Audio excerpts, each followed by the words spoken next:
دوستو آپ لوگوں نے امام مہدی علیہ السلام کے بارے میں بہت ساری باتیں سنی ہوں گی، اور بہت سارے لوگوں نے آپ کو یہ بتایا ہوگا کہ جب امام مہدی علیہ السلام کا ظہور ہوگا تو آج کل کے جو سپر پاورز ہیں وہ اپنی ٹیکنالوجی کا استعمال کریں گے اور امام مہدی علیہ السلام کا مقابلہ کریں گے۔ آج کل کی جتنی بھی سائنسی ٹیکنالوجی چل رہی ہے وہ اس کو بروئے کاٹ لائیں گے اور وہ مولا کو قابو کرنے کی کوشش کریں گے۔ تو میرے بھائیو یہ سب جھوٹ ہے، جی ہاں یہ سب جھوٹ ہے۔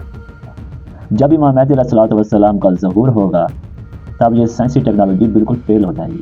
یوں ہی مولا ظہور کا اعلان کریں گے، اپنی تشریف آوری کا اعلان کریں گے تو یہ جو آج کل سائنسی ٹیکنالوجی فلاں چل رہا ہے یہ سب ختم ہو جائے گا، یہ سب جیم ہو جائے گا، دنیا کا نظام رک جائے گا۔ جو لوگ سائنسی ٹیکنالوجی استعمال کر رہے ہیں وہ وہیں پر بند ہو جائے گی، وہ وہیں پر رک جائے گی۔ کوئی بھی سائنسی ٹیکنالوجی اور آج کل کے ہتھیار استعمال نہیں کر سکے گا۔ یہ سب جھوٹ ہے، یہ سب کہانیاں ہیں کہ فلاں ٹیکنالوجی کے ساتھ ان کو قابو کیا جائے گا، فلاں ٹیکنالوجی استعمال کی جائے گی۔ کوئی بھی جتنی بھی سائنسی ترقی ہوئی ہے وہ سب ختم ہو جائے گی جب مولا کا ظہور ہوگا۔ تو اب ایک سوال پیدا ہوتا ہے کہ پھر کیا ہوگا؟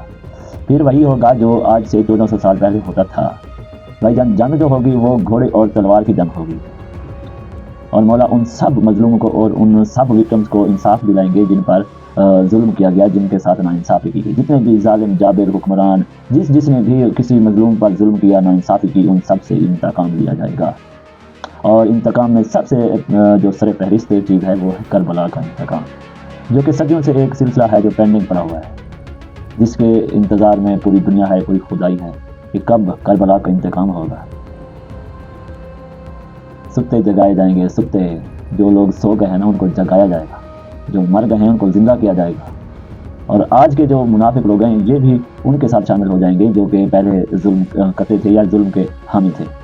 آج کے سب منافق لوگ اسی ٹولے کے ساتھ مل جائیں گے اور ایک بہت بڑی جنگ ہوگی۔ انتقام ہو کر رہنا ہے اور انتقام کے بغیر کوئی چارہ نہیں۔ دنیا میں ہر ایک چیز کا انتقام لیا جاتا ہے، ہر ایک ظلم کا انتقام لیا جاتا ہے، ہر ایک ناانصافی کا انتقام لیا جاتا ہے۔ تو کربلا میں جتنا بھی ظلم ہوا یا اس کے بعد ظلم ہوا، سادات پر بہت زیادہ ظلم کیا گیا۔ سادات کو ایک طرح سے دیوار سے لگانے کی پوری کوشش کی گئی اور ہر ظالم اور ہر جابر حکمران نے اس میں اپنا حصہ ڈالا۔ تو ان سب کی گردنیں کٹیں گی ایک بار پھر، ان کو دکھایا جائے گا کہ قوت الہی کیا ہے۔ اللہ جب انصاف کرتا ہے، جب شہنشاہ انصاف کرتی ہیں تو کیا اس کا نتیجہ ہوتا ہے۔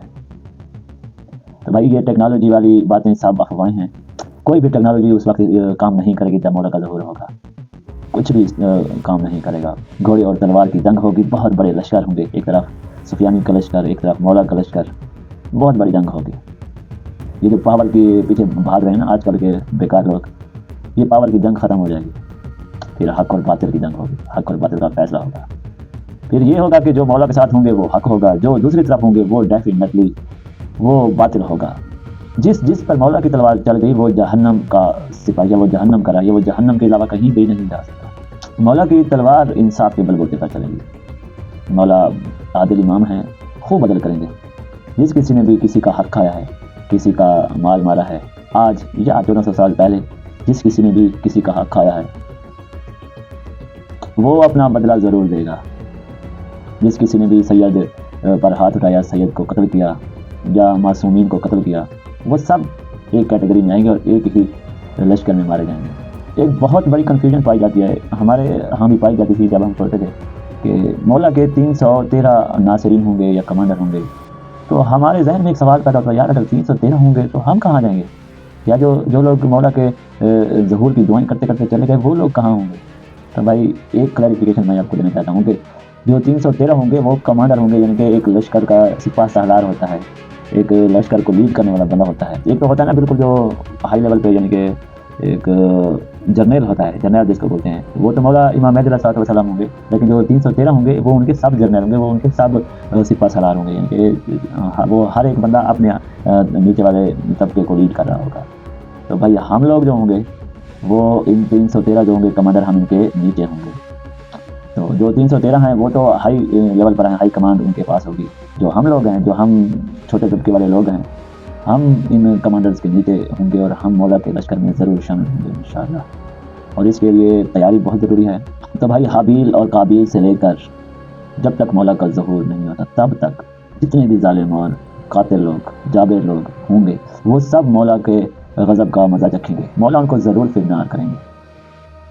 ہر ایک بندہ جس نے بھی ناانصافی کی، جس نے بھی ظلم کیا، جس نے بھی حق کو چھوڑ کر باطل کا پرچار کیا یا باطل کی حمایت کی، وہ سب مزہ چکھیں گے، وہ سب تلوار کے نیچے آئیں گے اور ان سب سے انتقام لیا جائے گا۔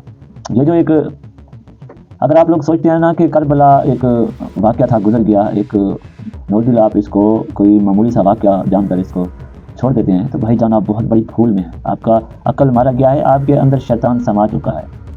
کربلا کوئی چھوٹا واقعہ نہیں تھا، کربلا ایک ایسا واقعہ تھا جس نے دو راستے طے کر لیے تھے، ایک حق کا راستہ، ایک باطل کا راستہ۔ شیعہ سنی دیوبندی بریلوی، یہ تو باتیں ہی ختم ہو گئی تھی۔ اگر آپ حق کے ساتھ کھڑے ہیں تو آپ کربلائی ہوں گے، آپ مولا امام حسین کے نقش قدم پر چلنے والے ہوں گے، آپ مولا امام حسین علیہ السلام کا جو نظریہ تھا اس کو فالو کریں گے۔ اور اگر آپ دوسری سائڈ پر ہوں گے تو ڈیفینیٹلی آپ باطل کے ساتھ ہیں۔ آپ اپنا جائزہ لے لیں کہ آپ کس کے ساتھ کھڑے ہیں، حق کے ساتھ کھڑے ہیں یا باطل کے ساتھ کھڑے ہیں۔ ایک حسینی فرقہ، ایک یزیدی فرقہ۔ یزیدی تو ڈیفینیٹلی جہنم کا ایندھن بنیں گے، اس میں کوئی دوسری سوچنے والی بات نہیں ہے کہ یزید کے معاملے میں یا کربلا کے معاملے میں یا سادات کے بارے میں اللہ تعالیٰ کوئی چھوڑ دیں گے۔ ان کے لیے ہمیشہ کے لیے توبہ، مغفرت اور جنت کے راستے ہمیشہ کے لیے بند ہیں۔ ان میں سے کوئی بھی بندہ جس نے بھی ظلم کیا یا ظالم کی حمایت کی، وہ کسی صورت جنت نہیں جا سکتا۔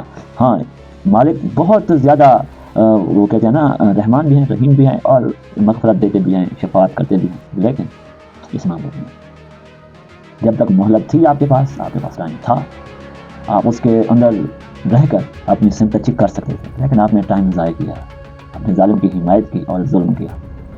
کسی بھی صورت معافی نہیں ملے گی بھائی، نہیں ملے گی معافی۔ تو ہمیں تو انتظار ہے کہ امام مہدی علیہ السلام کو جلد سے پہلے ظہور ہو، تاکہ یہ دنیا دیکھے کہ مولا علی جنگ کیسے کرتے تھے، یہ دنیا دیکھے کہ اللہ تعالیٰ کا جب غضب ٹوٹتا ہے تو وہ کس طرح دردناک ہوتا ہے، یہ دنیا دیکھے کہ جب اللہ کا شیر جسے میدان میں آتا ہے تو پھر اس کا نقشہ، میدان کا نقشہ کیسے بدلتا ہے، یہ دنیا دیکھے جب سید سردار جنگ کرتے ہیں تو ان کا انداز کیا ہوتا ہے، ان کی دھار کیسی ہوتی ہے۔ سب یزیدیوں کو پتہ چلے گا، سب یزیدیوں کو۔ آج پاور کے پیچھے بھاگنے والے لوگ یہ بھول چکے ہیں کہ ایک طاقت بیٹھی ہے جو ان سب کو دیکھ رہی ہے، ایک طاقت ہے پیچھے جس کے انتظار میں یہ دنیا ابھی تک قائم ہے۔ جب اس طاقت نے، جب اس ہستی نے اپنے ظہور کا اعلان کر دیا، اپنے قیام کا اعلان کر دیا، سب پاوریں، سب یہ جھوٹا پراپیگنڈا سب ختم ہو جائے گا۔ ایک نام دوڑے گا، ایک نام گونجے گا، مولا، ایک طاقت ہوگی۔ بہت مزہ آئے گا، بہت مزہ آئے گا۔